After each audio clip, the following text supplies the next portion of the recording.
జయచిత్ర ఈ పేరు ఇప్పుడు తెలుగు రాష్ట్రాల్లో తెగ వినిపిస్తున్న పేరు. ఎందుకంటే ఓ ఊరు పేరు తెలియని వ్యక్తి సీక్రెట్ హిస్టరీ అనే బ్యానర్తో ఏకంగా లెజెండరీ నటి జయచిత్రను నాటి దివంగత మాజీ సీఎం వైఎస్ రాజశేఖర రెడ్డి రెండవ పెళ్లి చేసుకున్నాడని ఆరోపించారు. దీంతో చాలా మంది అది నిజమేనా అని నెట్లో వెతకడం మొదలుపెట్టారు. అసలు జయచిత్ర ఎవరు, ఆమె కెరీర్ ఎలా సాగింది, వైఎస్ కు ఆమెకు అసలు సంబంధం ఉందా అనేది చూద్దాం. జయచిత్ర అసలు పేరు లక్ష్మీ కృష్ణవేణి రోహిణి పార్వతీదేవి అని 4 పేర్లతో ఆమె అమ్మమ్మ తల్లి కలిసి పెట్టారు. అయితే ఎక్కువగా రోహిణి నక్షత్రంలో పుట్టిందని రోహిణి అని పిలిచేవారు. జయచిత్ర పూర్వీకులది కాకినాడ. ఆ తర్వాత వారి కుటుంబం తమిళనాడుకు వలస వెళ్ళింది. తండ్రి మహేంద్ర వెటర్నరీ డాక్టర్, తల్లి ప్రముఖ నటి జయశ్రీ, ఆమెను అమ్మాజీ అని పిలిచేవారు. జయచిత్ర సెప్టెంబర్ 9, 1957న పుట్టారు. అయితే 5వ ఏట నుంచే కూచిపూడి భరతనాట్యం నేర్పించారు ఆమె అమ్మమ్మ. తల్లి నటిగా, తండ్రి వెటర్నరీ డాక్టర్ గా బిజీగా ఉండడంతో ఆమెకు అమ్మమ్మతో అటాచ్మెంట్ ఎక్కువ. అయితే నాట్యంతో పాటు చలాకితనం చూసిన ఓ దర్శకుడు 10వ ఏటనే బాలనటిగా సినిమాల్లోకి తీసుకున్నారు. అలా 10 సినిమాల్లో నటించింది. ఆ తర్వాత ఓ కొత్త హీరోయిన్ కోసం బేదల పాటలు సినిమా దర్శకుడు చూస్తూ ఉన్నారు. అయితే అప్పటి వరకు బాలనటిగా చేసిన జయచిత్ర హీరోయిన్ గా చేయాలని ప్రయత్నం చేస్తోంది. దర్శకుడు విఠలాచార్య పూర్తి స్క్రీన్ టెస్ట్ చేసి, నటిగా నువ్వు బాగా పనికి వస్తావు, మంచి గొంతు అభినయం ఉందని కూడా చెప్పారు. కానీ నా సినిమాకు నువ్వు సరిపోవు, పెద్ద వయసు పాత్ర కావాలి, నీ వయసు 16 ఏళ్లు మాత్రమే, అయినా కూడా చాలా యంగుగా చిన్నపిల్ల ఛాయలు కనిపిస్తున్నాయని చెప్పారు. అయితే అప్పటికే కొత్త హీరోయిన్ కోసం చూస్తున్న ప్రముఖ తమిళ దర్శకుడు ఎస్ గోపాలకృష్ణన్కు ఫోన్ చేసి జయచిత్ర గురించి చెప్పారు. అప్పటికి ఆమె పేరు రోహిణినే. మీకు కావలసిన నటి నాకు దొరికింది, మీరు స్క్రీన్ టెస్ట్ కూడా చేయనక్కర్లేదు, ఎందుకంటే ఆమె బాలనటిగా నటించింది, మీరు డైరెక్ట్ గా తీసుకోవచ్చని చెప్పారు. దీంతో జయచిత్ర దర్శకుడు గోపాలకృష్ణను కలిశారు. అక్కడ ఆమెను చూడగానే నువ్వే నా హీరోయిన్, ఇలాంటి యంగ్ అండ్ చార్మింగ్ బ్యూటీ కోసం చూస్తున్నానన్నారు. అంతేకాదు నీ పేరు రోహిణి కాదని జాతకం గంటసేపు చూసి జయచిత్ర అని పేరు పెట్టారు. నీకు చిత్రాల్లో జయం కలగాలని ఈ పేరు పెట్టామని కూడా చెప్పారు. ఇక ఆ రోజుల్లో జయ అనే పేరుకు యమా క్రేజ్ ఉండేది. జయలలిత నుంచి జయమాలిని, జయబాద్రి, జయసుధ, జయప్రదతో పాటు ఇలా మంచి క్రేజ్ ఉన్న మొదటి పేరు జయ. అలా జయచిత్ర పేరుతో కొరాతి మాగన్ పేరుతో సినిమా కెరీర్ మొదలుపెట్టింది జయచిత్ర. ఆ సినిమా సూపర్ హిట్ కావడంతో ఇక వెనుతిరిగి చూడలేదు. రోజుకి 3 నుంచి 5 సినిమాల్లో నటిస్తూ మోస్ట్ డిసిప్లైన్డ్ యాక్టర్ గా పేరు తెచ్చుకుంది. బాలచందర్ లాంటి దిగ్గజ దర్శకులతో కూడా పనిచేశారు. తమిళనాడు మాజీ సీఎం ఎంజీఆర్ కు కూతురుగా నటించిన జయచిత్ర ఆ తర్వాత హీరోయిన్ గాను నటించారు. అయితే తెలుగు అమ్మాయి అయినా కూడా తెలుగు సినిమాల్లో నటించడానికి చాలా సమయమే తీసుకున్నారు. ఎందుకంటే ఆమె తమిళ సినిమాల్లో బిజీ నటిగా మారిపోయారు. స్టార్ ప్రొడ్యూసర్ రామానాయుడు జయచిత్రను తెలుగు సినిమాల్లోకి తీసుకురావాలని చాలా సార్లే ప్రయత్నించారు. చివరకు ఏడాది పాటు జయచిత్ర డేట్స్ కోసం వెయిట్ చేసి సోగ్గాడు సినిమాలో శోభన్ బాబు పక్కన మొదటి తెలుగు సినిమాలో నటింపజేశారు. తమిళ్లో స్టార్స్ తో నటిస్తున్న జయచిత్ర కథాబలం ఉంటే చాలు, హీరోలను కూడా చూసేవారు కాదు. సోగ్గాడు సినిమా హిట్ అయిన తర్వాత తెలుగు ఆడియన్స్ లో జయచిత్రకు యమా క్రేజ్ ఏర్పడింది.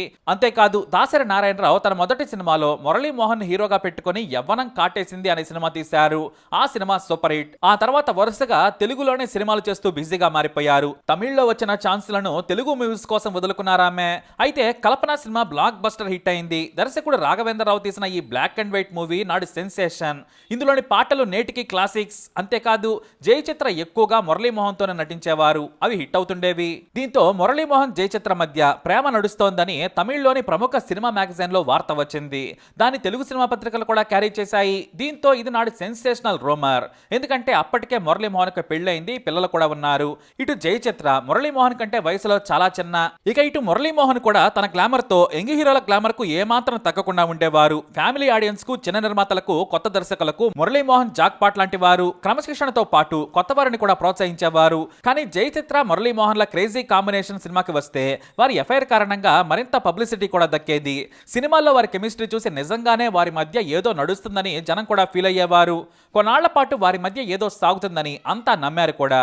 అయితే జయచిత్ర ఎన్టీఆర్, ఏఎన్ఆర్లతో కూడా నటించారు. ఎన్టీఆర్ తో సినిమాలు ఆమెకు ప్రత్యేకం. ఎన్టీఆర్ ఆమె తల్లితో కూతురితో నటించి రికార్డు క్రియేట్ చేశారు. ఆ తర్వాత కృష్ణ, కృష్ణంరాజు, శోభన్ బాబులతో కూడా ఎన్నో సూపర్ హిట్ సినిమాలు తీశారు. చిల్లర కొట్టు చిట్టమ్మ నుంచి కటకటాల రుద్రయ్య వరకు సూపర్ హిట్ సినిమాల్లో నటించారామె. ఆ రోజుల్లో కటకటాల రుద్రయ్య 200 రోజులు ఆడిన సినిమా. తెలుగు, తమిళతో పాటు కన్నడ, మలయాళం సినిమాల్లో కూడా నటించారామె.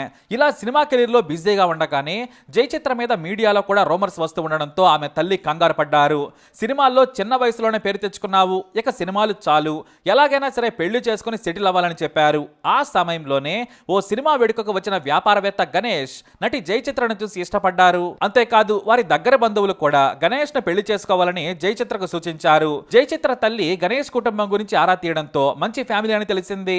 సంప్రదాయాలను నిక్కచ్చిగా పాటించే బ్రాహ్మణ కుటుంబంలో ఒక్కడే కొడుకు గణేష్. వ్యాపారాలున్నాయి, తెలివైన వ్యక్తి. ఇంకేముంది, ఇద్దరు ఒకరికొకరు నచ్చడంతో 1983లో పెళ్లి చేసుకున్నారు. దీంతో ఒక్కసారిగా ఆమె సినిమాలకు దూరం అయిపోయారు. భర్తతో కలిసి ఫ్యామిలీ లైఫ్ లోకి వెళ్లిపోయారు ఆమె.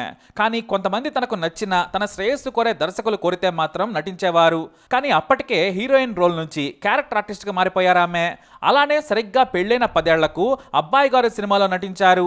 అయితే ఈ సినిమాలో నటించేందుకు జై చిత్ర ఆసక్తి చూపించలేదు. ఎందుకంటే నెగిటివ్ క్యారెక్టర్ను తాను చేయగలనా అన్నారట. నిర్మాత నరసింహారావు ఫోన్ చేసి చెబితే ఆలోచిస్తామన్నారట. అయితే ఆమె నుంచి పాజిటివ్ రెస్పాన్స్ రాకపోవడంతో వెంకటేష్ హీరో కాబట్టి దర్శకుడు ఈవీవి సత్యనారాయణ కోరిక మేరకు రామానాయుడు ఫోన్ చేసి జై చిత్రను నువ్వే ఆ పాత్ర చెయ్యాలి, వాణిశ్రీ శారదను అనుకున్నా కూడా నీ నిండైన పొగరు ప్రేమ రెండూ చూపించే ఫేస్ సూట్ అవుతాయని చెప్పారట. అయినా సరే జై చిత్ర కాస్త వెనకడుగు వేయడంతో నటుడు మురళీమోహన్ సైతం ఫోన్ చేసి మంచి పాత్ర నీ కెరీర్ లో నిలిచిపోతుందని చెప్పడంతో ఆమె ఇంతమంది తన మేలు కోరి చెబుతున్నారని ఓకే అనేశారు. అబ్బాయి గారి సినిమాలో నిజంగానే జై చిత్ర తప్ప ఆ పాత్రకు ఎవ్వరూ సరిపోరు అనేలా నటించారామె. గరాణా బుల్లోడు నుంచి సమరసింహారెడ్డి వరకు జై చిత్ర అప్పుడప్పుడు తనకు నచ్చితే నటించేవారు. అలాగే తెలుగు తమిళ సీరియల్స్ లో కూడా నటించారు. ఒక సినిమాకైతే తానే దర్శకత్వం కూడా వహించారు. ఇక గణేష్ జై చిత్ర దంపతులకు ఒకే కొడుకు, పేరు అమరేష్ గణేష్. ఇతను హీరోగా సంగీత దర్శకుడిగా సినిమాల్లో పరిచయం చేసినా కూడా నిలదొక్కుకోలేకపోయాడు. చివరకు పెళ్లి చేసింది జై చిత్ర. తన కొడుకు పెళ్లికి తమిళ పరిశ్రమ నుంచి పెద్ద పెద్ద నటులు, దర్శకులను కూడా ఆహ్వానించారు.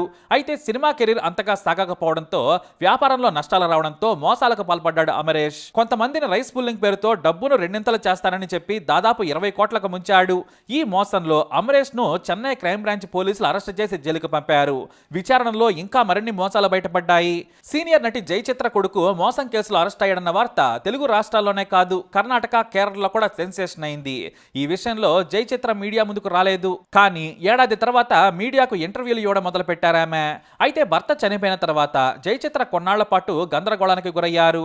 కొడుకు సినిమా ఫ్లాప్ కావడం, నష్టాలు రావడంతో పాటు వ్యాపారం కూడా చేయలేకపోయాడు. ఇటు కేసులతో పరువు కూడా పోయింది. కానీ మోసం కేసులో మాత్రం ఇరుక్కొని జై చిత్ర పరువు తీశాడు ఆమె కొడుకు. ఇప్పుడు జై చిత్ర హాయిగానే ఉన్నారు. మంచి పాత్రలు వస్తే చేసేందుకు కూడా సిద్ధమవుతున్నారు. అయితే ఇది ఇలా ఉండగా ఎవరో ఒకతను సీక్రెట్ సొసైటీ పేరుతో ప్రెస్ మీట్ పెట్టాడు. పవన్ కళ్యాణ్ 3 పెళ్లిళ్లపై వైసీపీ నేతలు తీవ్రమైన విమర్శలు చేస్తుంటే వైఎస్ రాజశేఖర రెడ్డి బలవంతంగా జై చిత్రను పెళ్లి చేసుకున్నాడని, బెదిరించి నాటి మద్రాసులో కాపురం కూడా పెట్టాడని సెన్సేషనల్ ఆరోపణలు చేశాడు అతను. కానీ ఇది నిజమా అంటే పచ్చి అబద్ధం. ఎందుకంటే జై చిత్రను బెదిరించేంత స్థాయి అప్పుడు ఎవరికీ లేదు. ఆమెకు దగ్గర వ్యక్తి అయిన ఎంజీఆర్ సీఎం, ఇక జయలలిత క్లోజ్ ఫ్రెండ్. అంతేకాదు జయలలిత ఎంజీఆర్ కు దగ్గరై అన్నాడీఎంకేలో చురుకుగా ఉన్న సమయంలో కాంగ్రెస్ లో చేరారు జై చిత్ర. అది కూడా నాటి ప్రధాని రాజీవ్ గాంధీ సమక్షంలో. రాజీవ్ గాంధీకి ఆమె చాలా దగ్గర, ఎప్పుడంటే అప్పుడు ఫోన్ చేసేంత స్నేహం కూడా ఉంది.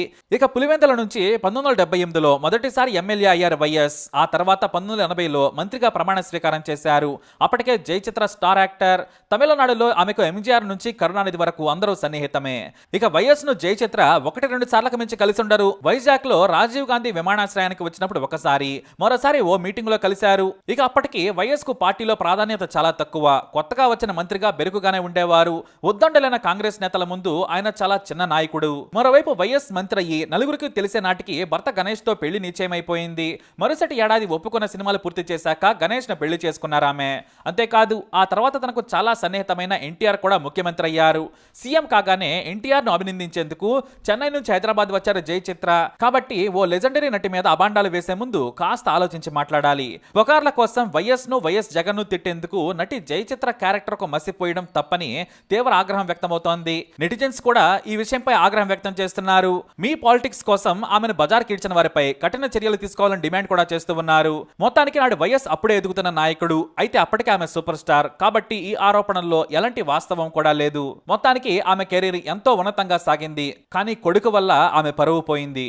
మరి ఈ ఇన్ఫర్మేషన్ పై మీ అభిప్రాయాన్ని కమెంట్ ద్వారా తెలియజేయండి. ఇలాంటి ఇన్ఫర్మేషన్స్ కోసం లైక్ చేయండి, షేర్ చేయండి, మా ఛానల్ని సబ్స్క్రైబ్ చేసుకోండి.